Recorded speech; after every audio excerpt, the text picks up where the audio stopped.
Le caftan. Pour beaucoup, c'est un vêtement magnifique, élégant, mais figurez-vous que derrière les broderies et les tissus précieux se cache une véritable bataille culturelle et diplomatique. Une rivalité intense entre deux voisins, le Maroc et l'Algérie. C'est une histoire de fierté, d'héritage et de la façon dont on se dispute le passé aujourd'hui. Allez, on plonge au cœur de cette histoire fascinante. Pour commencer, allons directement là où tout a éclaté, sur la scène internationale, chez ceux qui sont censés être les gardiens de notre patrimoine mondial, l'UNESCO. Alors, le moment clé, c'est 2024. Les tensions montent d'un cran. Le Maroc dépose une plainte officielle très formelle auprès de l'UNESCO. Les mots sont forts, on parle d'appropriation culturelle flagrante. Mais appropriation de quoi au juste?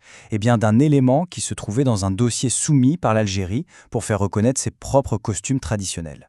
Et voilà, la pièce à conviction, si on peut dire. Le point de friction, c'est ce caftan bien précis. Pour le Maroc, aucun doute, il s'agit d'un caftan tas de fesses, une pièce maîtresse de son patrimoine, qui n'avait rien à faire, selon eux, dans le dossier algérien. Et là, coup de théâtre. Après étude de la plante marocaine, qui était accompagnée de pas mal de preuves sur l'origine du vêtement, l'UNESCO prend une décision absolument inédite. L'image est retirée du dossier. C'est une première dans l'histoire de l'organisation, et ça montre bien à quel point l'affaire était sérieuse. Mais pour vraiment piger ce conflit très moderne, il faut faire un grand bond en arrière. Il faut suivre le voyage incroyable de ce vêtement. Un voyage qui, vous allez voir, a commencé très très loin du Maghreb.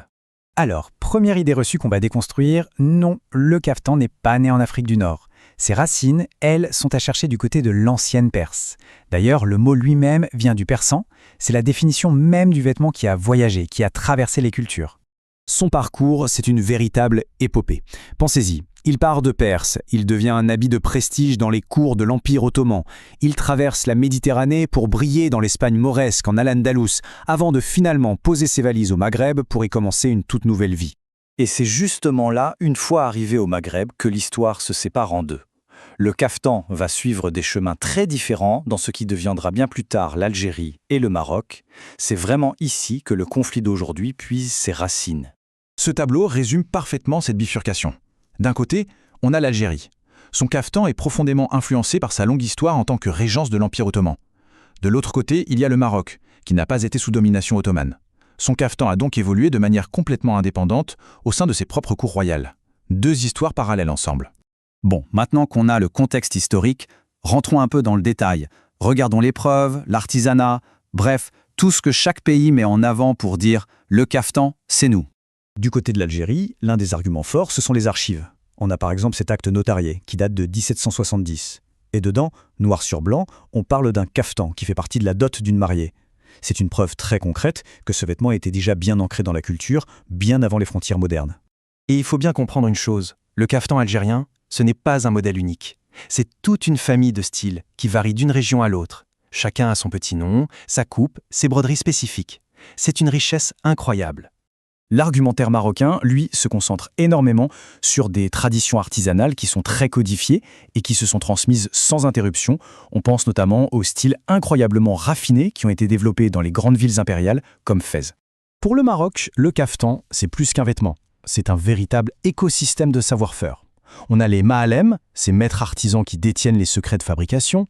Il y a la Sfifa, ce galon tissé si particulier, ou encore les Haakad, ces tout petits boutons de soie faits un par un à la main.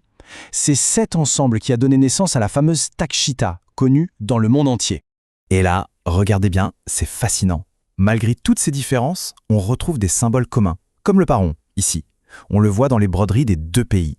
C'est un peu comme un indice qui nous montre qu'il y a eu un langage culturel partagé bien avant les disputes d'aujourd'hui. Alors, on a vu l'histoire, les styles, les arguments de chaque côté. Qu'est-ce qu'on retient de tout ça? Eh bien, ça nous force à prendre un peu de hauteur et à réfléchir à ce que c'est vraiment le patrimoine.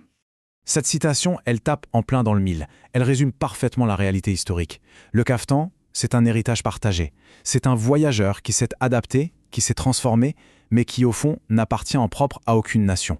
Et ça nous aide à mieux comprendre le rôle de l'UNESCO dans tout ça. Son but n'est pas de distribuer des certificats de propriété. Non. Ce que l'UNESCO protège, c'est ce qu'on appelle le patrimoine immatériel, c'est-à-dire les gestes des artisans, les techniques de broderie, le savoir-faire qui se transmet de génération en génération. C'est ça le vrai trésor. Au bout du compte, ce conflit autour du caftan, c'est le symptôme de quelque chose de beaucoup plus grand. Cette tension permanente entre une histoire faite d'échanges et de mélanges et notre monde moderne qui a besoin de construire des identités nationales bien définies, bien délimitées. Tout cela nous laisse avec une question fondamentale et franchement assez vertigineuse.